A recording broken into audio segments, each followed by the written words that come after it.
నమస్కారం గురుగారు. హరహర మహాదేవ్, రక్ష రక్ష గురుదేవ్. గురుగారు, రేపు గురు పౌర్ణమి రాబోతుంది. ఆ రోజు విశిష్టత చెప్పండి. ముఖ్యంగా మీలాంటి గురువులందరినీ మాలాంటి వాళ్ళు ఎలాంటి కృతజ్ఞత చెప్పాలి ఆ రోజును వినియోగించుకొని?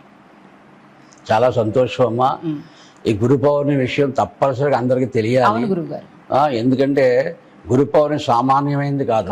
అసలు గురువు అంటే ఏంటి, అసలు గురువు ఎంతవరకు అవసరం, ఆ గురువు యొక్క లాభం ఏంటని తెలియాలంటే గురు పౌర్ణమి రహస్యం అని తెలుసుకోవాలి ఖచ్చితంగా. మనకు భారత భూమిలోని గురు పౌర్ణమి యొక్క రహస్యాన్ని ఎవరైతే కరెక్ట్గా పట్టుకుంటారో ఈ భారత భూమి మీద ఏ మత కలహాలు రావు. ఏ పరాయవాడు కూడా ఈ భారత భూమిని ఎదిరించలేడు, టచ్ కూడా చేయలేరు. ఏమా అసలు టచ్ కూడా చేయలేడు. గురు పౌర్ణమి రాసుని తెలుస్తాయి. ఆ ధైర్యమే చేయలేరు ఎవరు. ఏం చేద్దంటే గురు పౌర్ణమి అంత గొప్పది. సనాతన ధర్మం. సనాతన ధర్మమైన గురు పౌర్ణమి ఏంటంటే సహజంగా మా సమాజంలో ఉన్నటువంటి విధానం ఏంటంటే ఆది గురువు ఆ పరమేశ్వరుడే. ఆ పరమేశ్వరుడు ఎవరయ్యా అంటే సాక్షాత్తుగా దక్షిణామూర్తి. ఆయన ముఖి 5 ముఖాలు ఉన్నాయి. 5 ముఖాల నుంచి 5 గురువులు భారతం మీద ఉద్భవించారు. ఆ 5 గురువులే రేణుకాచార్యాది పంచాచార్యులు. ఆ తర్వాత దక్షిణామూర్తి. ఆ తర్వాత ఇంకా అనేక మంది గురువులు. అనేక మంది అంటే అది లెక్కగా సరిపోరు, చాలామంది ఉన్నారు. అందులో ఆదిశంకరాచార్యుల వారు ఉన్నారు. తర్వాత మరి బుద్ధుడు ఉన్నాడు, అలాగే బసవేశ్వర స్వామి ఉన్నారు, అలాగే రామకృష్ణులు ఉన్నారు, వివేకానందులు ఉన్నారు, శారదాదేవి ఉన్నారు. వీళ్ళందరూ ఆది గురువులకి పరంపరగా వచ్చిన మహాత్ములు అందరూ. ఇది మనల్ని సన్మార్గాన్ని బోధించడానికి వాళ్ళందరూ చెప్పిన విషయంలోనే అద్భుతమైన రహస్యాలు ఉన్నాయి. కానీ ఇప్పుడు ఈ కలియుగ ప్రభావం వలన అవి తారుమారు అయిపోయినాయి. ఎలా తారుమారు అయిపోయినాయి అంటే ఈ గురువుగారు ఉన్నారంటే ఈ గురువు గారి దగ్గర ఒక సాంప్రదాయం, ఒక మఠం, ఒక సమితి, ఒక సంఘం. ఈ గురువుగారు ఉన్నారు, ఈ గురువు దగ్గర నుంచి ఒక మఠం, ఒక సమితి, ఒక సంఘం ఏర్పడుతుంది. ఎవరి దగ్గర ఏదో 10 మంది ఎక్కువగా అవుతుంటే అదొక మఠం, ఒక సమితి, ఒక మిషన్ కింద ఏర్పడిపోతుంది. సపరేట్గా ఏర్పడిపోతుంది. అది ఎన్నో అయిపోయినాయి. ఎన్నో అయిపోయి బట్టి అమాయకులంటే ప్రజలందరూ కూడాను చాలా బాధపడుతున్నారు. అమాయకులకి, జ్ఞానులకి, అజ్ఞానులకి అందరికీ సమానమైంది గురు పరంపర. ఒకటే గురు పరంపర, మరో గురు పరంపర లేదు. అనే గురు పరంపర లేదు. అదే సనాతన ధర్మంలో గురు రహస్యం. ఆ గురు రహస్యం ఏంటి? గురు బ్రహ్మ, గురు విష్ణు, గురుదేవో మహేశ్వర, గురు సాక్షాత్ పరబ్రహ్మ అన్నారు. దీని అర్థమే సంపూర్ణంగా ఎవరో రిసీవ్ చేసుకోవట్లేదు. అదేంటండి గురువుగారు, చాలా తేలిగ్గా ఉంది కదా. సాక్షాత్తుగా గురువు అంటే బ్రహ్మ, గురువు అంటే విష్ణువు, గురువు అంటే మహేశ్వరుడు, గురువు అంటే సాక్షాత్తుగా ఆ పరబ్రహ్మ అన్నారు కదా. తేలిగ్గానే ఉంది కదా. ఏది అయితే ఇన్ని మతాలు ఎందుకు వస్తాయి? అర్థం తెలియట్లేదు, అసలైన అర్థం. చెప్పేవాడు లేరు, వినేవాడు లేడు, అడిగేవాడు లేడు. అర్థమైందమ్మా. ఎందుకంటే 3 రకాల గురువులు భారతదేశం మీద ఉన్నారు. ఈ 3 రకాల గురువులు ఎవరైతే ఆశ్రయిస్తారో ఈ భారత భూమిని ఏ ప్రపంచం కూడా ఓడించలేదు. స్వర్ణమయం, స్వర్గమయం అయిపోతుంది. అదే సృష్టి స్థితి లయాత్మకమైనది గురు పరంపర. సృష్టి స్థితి లయాత్మకమైన గురు పరంపర. దానికే గురు బ్రహ్మ, గురు విష్ణు, గురుదేవో మహేశ్వర అన్నారు. అదేంటండి అంటే అసలు నువ్వు ఎలా పుట్టావు, ఎక్కడి నుంచి వచ్చావు? గురు బ్రహ్మ అంటే సృష్టికర్త. అసలు సృష్టికర్త ఎవరో అంటే గురు బ్రహ్మ అంటే సాక్షాత్తుగా నీ తల్లిదండ్రులే. నీ తల్లిదండ్రులే గురు బ్రహ్మ. నీ తల్లిదండ్రులే గురు బ్రహ్మ అయినప్పుడు ఈ రోజుని చదువుల పేరు చెప్పి హాస్టల్లో పాడేసి అమెరికాలో చదువుకుంటున్నారు. ఏమండి, మరి వాళ్ళ దిక్కే ఉంది అప్పుడు? గురు పరంపర ఏముంది అప్పుడు? ఈ నానా రకాలైన గందరగోళాలు అందుకే వస్తున్నాయి. సాక్షాత్ గురు బ్రహ్మ అంటే సృష్టికర్త బ్రహ్మ తల్లిదండ్రులే. నీ తల్లిదండ్రులు బ్రహ్మస్వరూపంగా, గురుస్వరూపంగా నిన్ను ఒక విద్యార్థిని చేసి, అభివృద్ధిని చేసి, పెద్దవాడిని చేసి, పోషించి, రక్షించి, పెళ్లి చేసి తిరిగి మళ్ళీ నువ్వు సంతానోత్పత్తితో వంశ పరంపర నడపడానికి కారణమైనటువంటి గురువు తల్లిదండ్రులే. అందుకని గురు బ్రహ్మ. గురు బ్రహ్మ అంటే అర్థం నీ తల్లిదండ్రులు. అది విడిచిపెట్టారు కదా ఈ రోజుని, లేదంటారా? విడిచిపెట్టి చూస్తున్నాగా బయట అదే జరుగుతుంది. మరి ఇది ఇప్పుడు అవసరం. నీ తల్లిదండ్రులే గురు బ్రహ్మ. ఈ గురు పౌర్ణమి రహస్యం నీ తల్లిదండ్రులే గురు బ్రహ్మ. గురు విష్ణు. విష్ణు అంటే ఎవరు? పోషకుడు, శ్రీమన్నారాయణుడు. నారాయణుడు అంటే అందరినీ పోషించేవాడు, రక్షించేవాడు. నీవు రక్షించేవాడుగా, పోషించేవాడిగా తయారవడానికి విద్య చెప్పేవాడు, చదువు చెప్పినవాడు గురువు నారాయణుడు. వడ్రంగ పని నేర్పినాడు నారాయణుడు, కమ్మర పని నేర్పినాడు నారాయణుడు, కుమ్మర పని నేర్పినాడు నారాయణుడు, పొలం పని చేయించేవాడు నారాయణుడు, డాక్టర్ వృత్తి చేయించేవాడు నారాయణుడు, ఇంజనీర్ వృత్తి చేసేవాడు నారాయణుడు, చేయించేవాడు, నేర్పినవాడు. అలాంటి నారాయణుడు ఎవరైతే ఉన్నారో ఈ భూమి మీద ఎవరికి ఏ విద్య నేర్పారో వాడు సాక్షాత్గా నారాయణుడు, విష్ణు స్వరూపుడు, పోషకుడు అని. రెండోది ఏంటి? గురు బ్రహ్మ, గురు విష్ణు.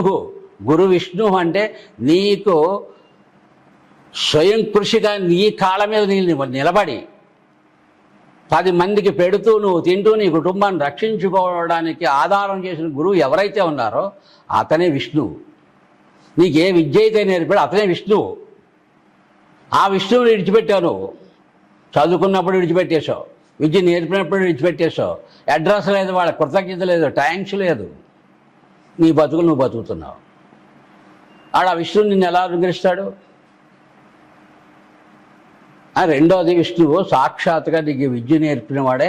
పొట్టకూటి విద్య నేర్పినటువంటి వాడు ఎవడైతే ఉన్నాడో వాడే విష్ణువు, ఆడే లక్ష్మీనారాయణుడు. అందుకని గురు విష్ణు, గురు బ్రహ్మ, గురు విష్ణు. మూడోది అంటే ఫస్ట్ది సృష్టి, రెండోది స్థితి, మూడోది వచ్చింది. మూడోది ఏమొచ్చింది? గురుదేవో మహేశ్వర. ఇది ఆత్మవిద్య నేర్పేవాడు ఎవరైతే ఉన్నారో, జ్ఞానాన్ని ఎవరైతే నీకు అందించారో, మీ ప్రాణాధారమైనటువంటి ప్రాణశక్తి యొక్క రహస్యాన్ని తెలిసి సప్తస్తర యోగ రహస్యాలు ఈ భూమి మీద ఎవరైతే నేర్పుతున్నారో, సప్తస్వర యోగ రహస్యం అంటే షట్చక్రాలు, ప్రాణశక్తి. బ్రాహ్మణుడు, క్షత్రుడు, వైశ్యుడు, శూద్రుడు అని వర్గాన్ని విడదీసి అదొక పార్టీ ఇదొక పార్టీ అని కాకుండా ఇవన్నీ ఎందుకు వచ్చినాయి? అప్పుడు మనకి ఈ రోజున మనకి అనేక మంది బ్రాహ్మణులు, వైశ్యులు, శూద్రులు, క్షత్రియులు అని, అతివర్ణీకులు అని మనం వాడుకుంటున్నాం. ఎందుకు అది వచ్చినాయి అంటే క్రమశిక్షణ కోసం. ఈ ధర్మాలు ఎందుకు వచ్చినాయి అంటే క్రమశిక్షణ కోసం. ఎందుకంటే ఒక రోజుని చాలా తక్కువగా జనాభా ఉండేవారు, అందుకని ఈ ధర్మాలు ఆ పాటించడం చాలా సులువుగా ఉండేది. అనేకమైపోవడం వల్ల ఏంది? నువ్వు ఈ గోత్రనామాలు తెలియాలి, నీ వంశం తెలియాలి, పరంపర తెలియాలి, సాంప్రదాయంగా ఉండాలి, క్రమశిక్షణగా ఉండాలంటే ఇవన్నీ అవసరం. ఈ క్రమం కోసం ఏర్పడ్డాయి. అది మతం అని, ధర్మం అని ఏర్పడ్డారు. వాటిని మనం ఏం చేస్తున్నాం ఈ రోజుని? కులం పార్టీ అని, గోత్రం పార్టీ అని, ఇంకో పార్టీ విడదీసి మనం ఎక్కువ తక్కువ చూసుకుంటున్నాం. అది కాదు అక్కడ. అర్థం అవ్వలేదమ్మా. ధర్మం ఏంటంటే క్రమశిక్షణ. క్రమశిక్షణ నువ్వెవరో, ఏ తల్లి కొడుకువి, ఏ తండ్రి కొడుకువి, నీ గోత్రం ఏంటి అంటే మనలో ఉన్నటువంటి రక్తంలో వీర్యంలో ఉన్నటువంటి కణాలకి అనుసంధానం అయ్యి పంచభూతాలతో అనుసంధానం అయ్యి తెలుసుకుని క్రమంగా ఉండడానికి, సంకరం చేయకుండా ఉండడానికి. సంకరం అంటే ఇంకో భావం వస్తుంది మీకు, అది కాదు. దర్శనం, సమదర్శనం చేయడానికి అవకాశం వస్తుంది. ఫలానా తెలిసినప్పుడు మనం సమదర్శనం చేయగలుగుతాం. ఇప్పుడు అందరిలోనే పరమేశ్వరుని చూడగల శక్తి అందులో వస్తుంది. అప్పుడు మనకి ఎక్కువైపోయారు కాబట్టి అది క్రమశిక్షణ కోసం ఏర్పడ్డది. అందుకని దాన్ని కాకుండా మనం ఈ ధర్మాన్ని పాటించడానికి ఈ కులం మతం కాకుండా నీ ప్రాణం యొక్క రహస్యాన్ని సంపూర్ణంగా తెలుసుకుని ఈ సప్తస్వర యోగంలోని సప్త గుర్రాలంటే ఏమిటి, సప్త సాగరాలంటే ఏమిటి, తర్వాత సప్త నదులు, సప్తగిరులు అంటే ఏంటి, సప్త స్వరాలు, సప్త చక్రాలు అంటే ఏంటి, ఈ ప్రాణం యొక్క కొలతలు, వైబ్రేషన్స్. దాంట్లోని 4 అంగుళాలు వస్తే బ్రాహ్మణుడు అని ప్రాణశక్తి. అలాగే 10 అంగుళాలు వస్తే క్షత్రుడని, 16 అంగుళాలు వస్తే వైశ్యుడని, అలాగే 10 అంగుళాలు వస్తే 10 అంగుళాలు వస్తే శూద్రుడని. అంటే అర్థం ఏంటమ్మా? అది కులమా? నీ ప్రాణం, నీ ఉచ్ఛ్వాస, ఈ ప్రాణం ఈ కొలతల ప్రకారం వస్తే దానికి ఉన్న లక్షణం. అప్పుడు ఏం జరుగుతుంది? మీరు ఇక్కడ రావాలన్నా, మీరు ఎక్కడికన్నా వెళ్ళాలన్నా, ఉద్యోగం చేయాలన్నా, వ్యాపారం చేయాలన్నా, శూద్రుడిగా ఉంటేనే మీరు పని చేయగలరు. మంత్రం చదవాలన్నా, పూజ చెయ్యాలన్నా, పూజలు చేయాలన్నా, వేదం చదవాలన్నా, ఉద్యోగం చేయాలన్నా, వ్యాపారం చేయాలన్నా, ఏది చేయాలన్నా, ఎక్కడికి వెళ్ళాలన్నా నువ్వు శూద్రుడిగా ఉంటేనే చేయగలవు. అంటే నీ ప్రాణం 12 అంగుళాల వరకు వస్తేనే చేయగలవు, లేకపోతే మూల కూర్చుంటావు. అలా నీ తెలివి వైశ్యులాగా పని చేయాలంటే 16 అంగుళాలు ఉంటేనే పని చేయగలుగుతావు. నీకు తెలివి ఉంటుంది. ఇప్పుడు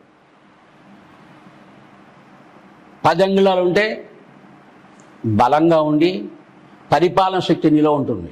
4 అంగుళాలు ఉంటే బ్రాహ్మణుడిగా ఉంటావు. అంటే ధ్యానం చేస్తుంటే ఏ పని చేయలేవు. అయితే ఈరోజు ఎవరన్నా బ్రాహ్మడు అనుకున్నాడు, ఎవడో 4 అంగుళాలు కూర్చొని తపస్సు చేస్తూనే ఉన్నాడా? ఎవరైనా బ్రాహ్మణులు ఉన్నారా ఈ రోజుని? ఈ లెక్కలో ఈ సైంటిఫికల్ విజ్ఞానం అర్థమైందమ్మా. ప్రాణం యొక్క వైశాల్యము నీకు ఎంత ఉంటే నీ గుణం అది. అది గుణకర్మ విభాగ అన్నాడు భగవంతుడు.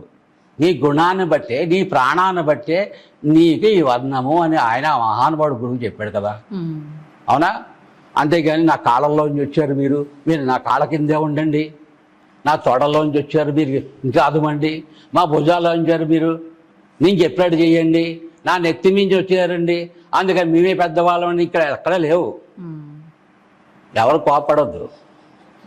అర్థమైందా? యథార్థం చెప్తున్నా, వాస్తవం కదా గురుగారు, వాస్తవం చెప్తున్నాను. తెలియాలి కదా అందరికీ.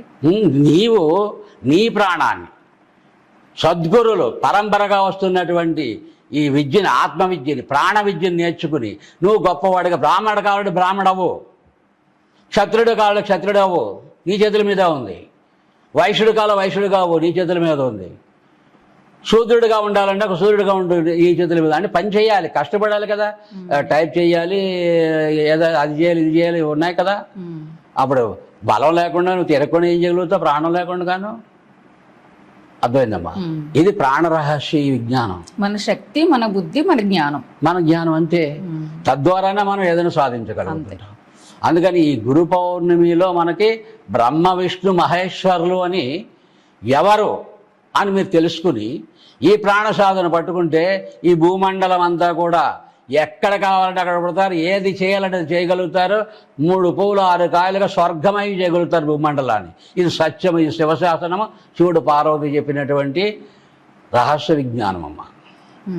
అది ఆశీస్సులతో మీకు గురు పౌర్ణమిలో స్పెషల్ యోగాకి సంబంధించి, అలాగే అసలు సనాతన ధర్మం అంటే ఏంటి, తల్లిదండ్రులే ఆ విద్య నేర్పిన వాళ్ళే, తర్వాత జ్ఞానం బోధించిన వాళ్ళు, మోక్షాన్ని అందించినటువంటి వాడు ఎవరైతే ఉన్నారో ఆ మోక్షమే ఈ స్వరయోగ విజ్ఞానం అని తెలియజేస్తూ హర మహాదేవ్, రక్ష రక్ష మహాదేవ్. చాలా చాలా అద్భుతంగా చెప్పారు. అంటే మన మూలాలు ఏంటి అని మనం తెలుసుకోవాలి ఖచ్చితంగా.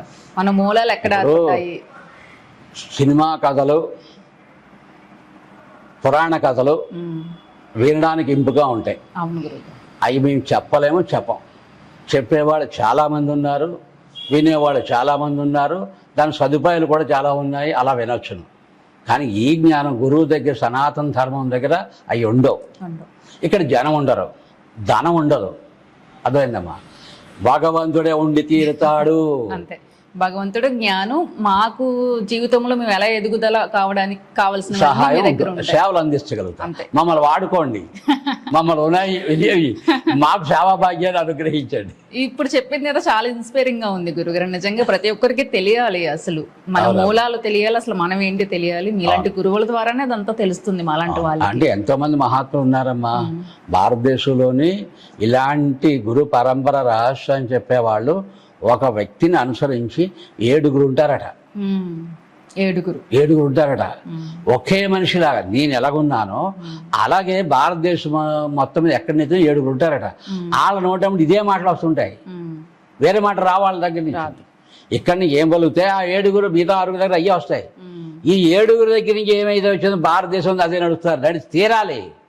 ఇది మంగళశాసనం అమ్మ, గురు పరంపర రహస్యం అది. అంతే, అర్థమైందమ్మా. ఓకే, అది తెలుసుకోవడం కొంచెం కష్టమే, అంత దూరం వెళ్ళాలి కదా, కొంచెం డెప్త్ గా తెలుసుకోవాలి. కానీ మాలాంటి వాళ్ళందరికీ అర్థమయ్యే రీతిలో చెప్పారు మీరు. చాలా నమస్తే. చాలా సంతోషం. హర హర మహాదేవ్, రక్ష రక్ష గురుదేవ్.